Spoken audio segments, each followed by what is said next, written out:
नमस्ते बच्चों, हिंदी क्लास में आपका स्वागत है। आज अपन पढ़ेंगे संदेश लेखन, जो इस बार सीबीएसई ने आपके सिलेबस में ये नया टॉपिक जोड़ा है, संदेश लेखन। 5 नंबर का है। देखो बेटा, सबसे पहले अपन देखते हैं कि संदेश लेखन का अर्थ क्या होता है। क्या होता है संदेश लेखन और इसका अर्थ क्या होता है। तो संदेश लेखन का अर्थ होता है जानकारी या खबर या आदेश, आज्ञा, जो भी, ठीक है। जानकारी, खबर, आदेश आदि, ठीक है।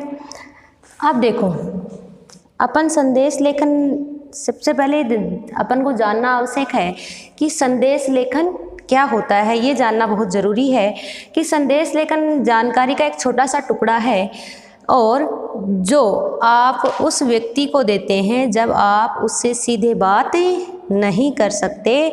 और इस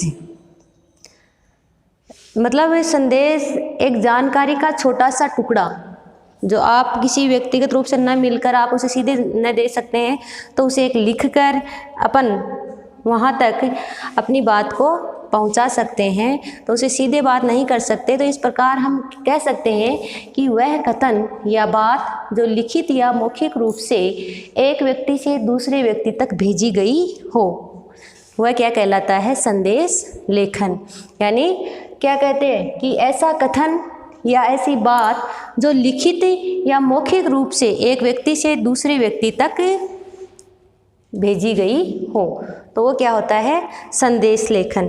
अब देखो बेटा, संदेश लेखन लिखते समय अपन को बहुत सारी बातों का ध्यान रखना चाहिए। कुछ ऐसी बातें हैं जो बहुत आवश्यक है संदेश लेखन लिखते समय ध्यान रखने के लिए, ठीक है। तो वो कौन सी है कि सबसे पहले तो अपन संदेश लेखन लिख रहे हैं, तो संदेश लेखन लिखते समय सबसे पहले अपन को क्या करना होता है, उसकी सीमा बनानी होती है। चारों तरफ सीमा रेखा बनानी होती है, बॉर्डर जिसको आप बोलते हो।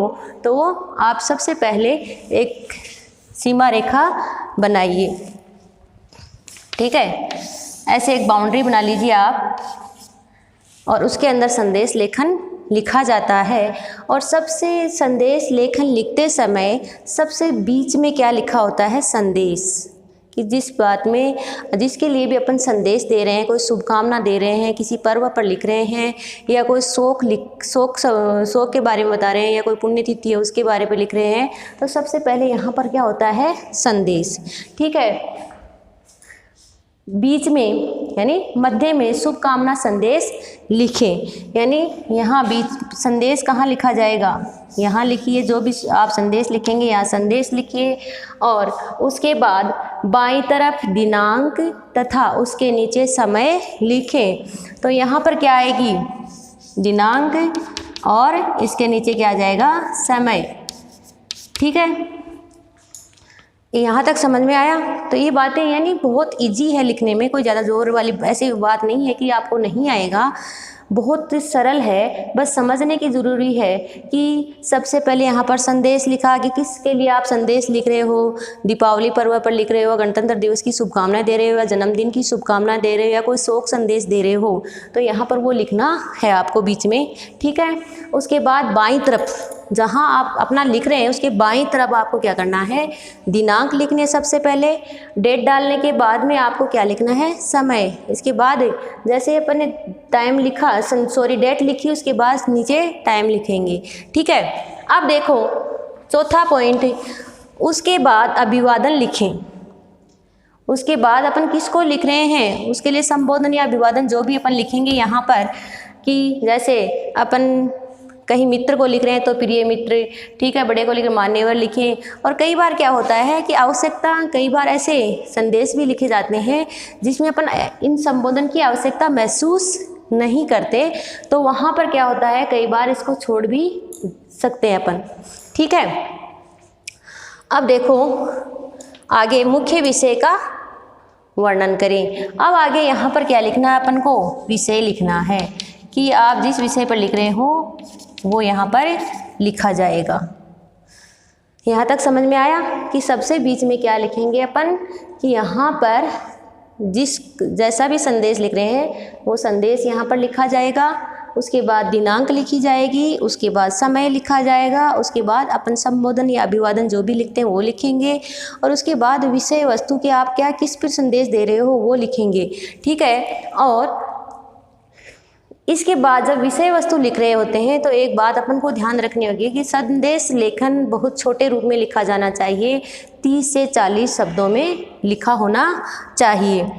उसके बाद में अपन देखो यहाँ पर भेजने वाले का नाम लिख सकते हैं, यहाँ पर अपने विषय वस्तु लिखने के बाद भेजने वाले का नाम।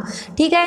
अब देखो संदेश लेखन लिखते समय आप चित्रों का भी प्रयोग कर सकते हैं, क्योंकि CBSE देखती है कि बच्चा कितना क्रिएटिव है, कितना रचनात्मक कार्य कर सकता है, कितना सृजनात्मक है उसमें, तो कितना क्रिएटिव बना सकता है। ठीक है। तो आप चित्रों का प्रयोग भी कर सकते हैं उन्होंने, और उसमें पेंसिल कलर का प्रयोग भी कर सकते हैं। ठीक है। अब देखो बेटा, अब इसमें विषय के अनुकूल आप शायरी लिख सकते हैं, श्लोक लिख सकते हैं, तुकांत पदों का प्रयोग कर सकते हैं। जैसा विषय लिखा, अपने जन्मदिन के बारे में लिख रहे हैं तो जन्मदिन के ऊपर जो शायरी होती है जन्मदिन की वैसे लिख सकते हैं। कुछ तुकांत पद मतलब कि तुकबंदी जहाँ पर की जाती है तो ऐसे पदों का प्रयोग कर सकते हैं। संस्कृत के श्लोकों का भी प्रयोग कर सकते हैं अपन। ठीक है। लेकिन होना कैसे चाहिए, जो आप जिस विषय को लेकर संदेश लेकर लिख रहे हो उसके अकॉर्डिंग होना चाहिए। ठीक है। अब देखो एक बात और ध्यान रखने की है इसमें संदेश लेखन में, कि संदेश लेखन में कभी भी इधर उधर की बातों का प्रयोग नहीं करना चाहिए। कभी भी संदेश लेखन में इधर उधर की बातें न लिखकर केवल जो फालतू बातें हैं वो न लिखकर केवल जो विषय वस्तु है उसी पर ध्यान रखना चाहिए, उसी से संबंधित ही लिखना चाहिए। क्योंकि शब्द सीमा का ध्यान रखना चाहिए कि अपन ने बहुत छोटे रूप में सारी बातें कह दी हो। ठीक है।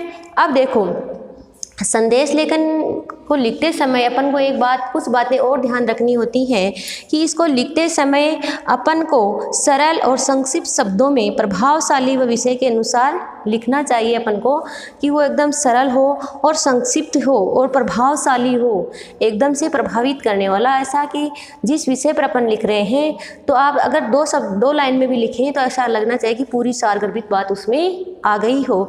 तो ये कुछ बातें अपन को ध्यान रखनी होती हैं। और अब सबसे पहले मैंने क्या बताया आपको कि आप सबसे पहले आप जब संदेश लेखन लिख रहे हो तो सबसे पहले एक सीमा रेखा, एक बाउंड्री चारों तरफ बनी होनी चाहिए। एक बॉर्डर आपको चारों तरफ बनाना है, जैसे विज्ञापन के चारों तरफ अपन बनाते हैं ऐसा अपन को बनाना है। ठीक है।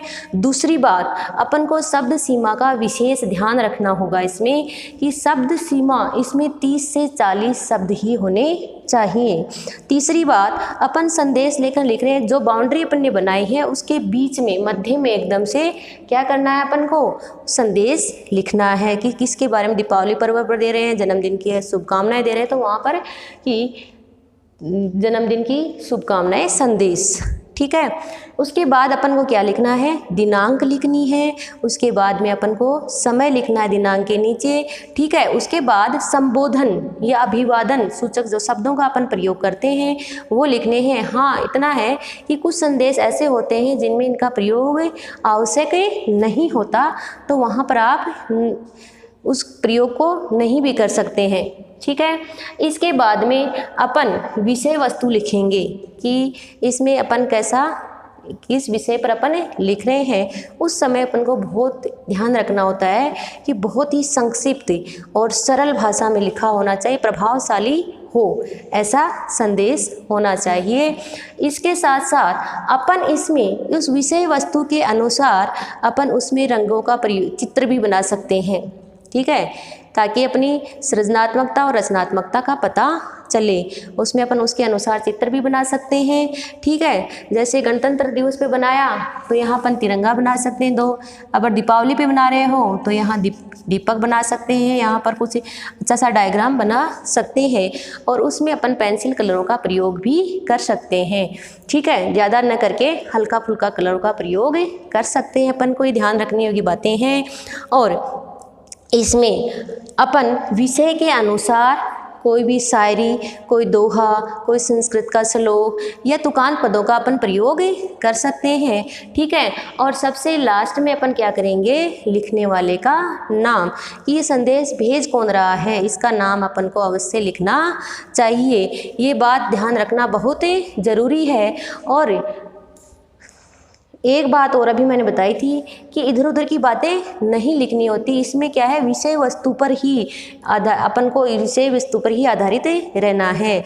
उसकी विषय वस्तु को देखते हुए अपन को बहुत सारगर्भित लिखना है, ठीक है। तो ये संदेश लेखन लिखते समय कुछ ध्यान रखने योग्य बातें हैं, ठीक है। अब देखो, संदेश लेखन अपन लिख रहे हैं तो इसमें क्या कर रहे हैं कि जो मुख्य विषय का जो मुख्य विषय है उसमें क्या है, प्रभावशाली शब्दों का वर्णन करना चाहिए। और देखो, संदेश लेखन लिख रहे हैं अपन, तो संदेश लेखन लिखते समय संदेश लेखन कई तरह के होते हैं। इसमें पहले शुभकामना संदेश हो सकता है, जहाँ पर अपन जन्मदिन की शुभकामनाएं दे दी, किसी प्रतियोगिता परीक्षा में पास हुआ है तो वहाँ उसकी शुभकामनाएं दे दी, कहीं किसी पद पर रहते हुए पदोन्नति हो रही है तो उसकी शुभकामनाएं अपन ने दे दी। तो इसमें भी इसके संदेश लेखन कई तरह से लिखे जाते हैं कि शुभकामना संदेश लिख दिया, दूसरा पर्व या त्योहारों पर दिए जाने वाले संदेश लिख दिए, ठीक है। शुभकामना संदेश,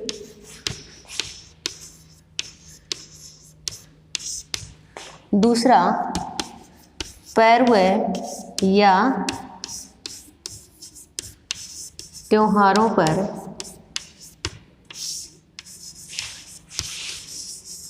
दिए जाने वाले संदेश,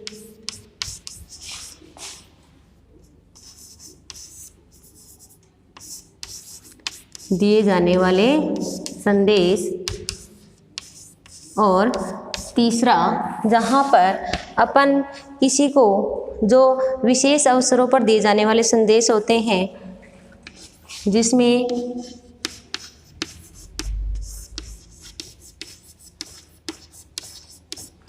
विशेष अवसरों पर दिए जाने वाले संदेश, ठीक है बेटा। देखो, इसमें पहला जो है आपका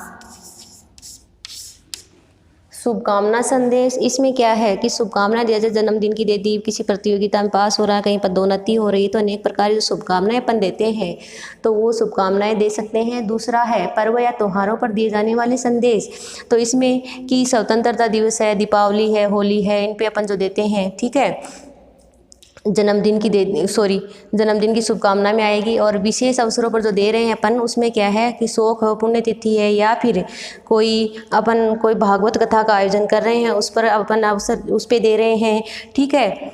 या फिर जैसे अपन पर्यावरण दिवस पर कोई संदेश दे रहे हैं, तो ऐसे अवसरों पर दिए जाने वाले संदेश, ठीक है। तो ये है कि संदेश भी कई प्रकार से लिखे जाते हैं। तो देखो बेटा, आज अपन ने क्या देखा कि संदेश लेखन क्या होता है, कोई जानकारी, खबर या फिर कोई आदेश या कोई आज्ञा, ठीक है।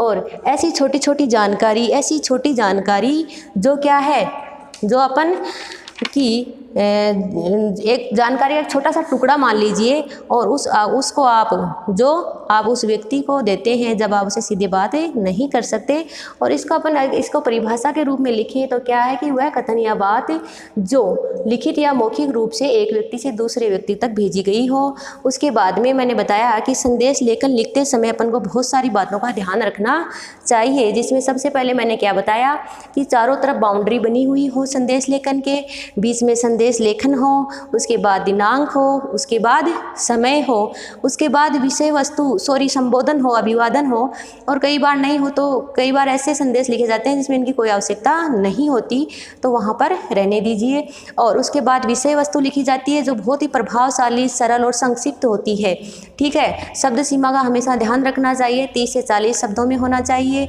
विषय के अनुसार आप चित्रों का प्रयोग कर सकते हैं और पेंसिल कलर का भी प्रयोग कर सकते हैं। साथ में विषय के अनुसार उसमें शायरी, दोहे, श्लोक, पद तुकांतों का प्रयोग भी अपन कर सकते हैं। ठीक है, इधर उधर की बातें न लिखकर उस विषय वस्तु को भी प्रभावशाली बनाना चाहिए। और सबसे जो नीचे लिखेंगे वो लिखने वाले का नाम अवश्य होना चाहिए। ये तो इसको लिखते समय ध्यान रखने योग्य बातें हैं। और उसके बाद मैंने बताया कि संदेश लेखन कई तरह के होते हैं, जैसे शुभकामना संदेश, पर्व या त्योहारों पर दिए जाने वाले संदेश और विशेष अवसरों पर दिए जाने वाले संदेश। अब आगे जो आगे क्लास होगी उसमें क्या बताएंगे कि उसका प्रारूप ही बता दिया मैंने आपको। संदेश लेखन लिखना बताऊंगी कि कैसे कि कुछ विषयों पर अपन संदेश लेखन लिखेंगे। आज इतना ही, धन्यवाद।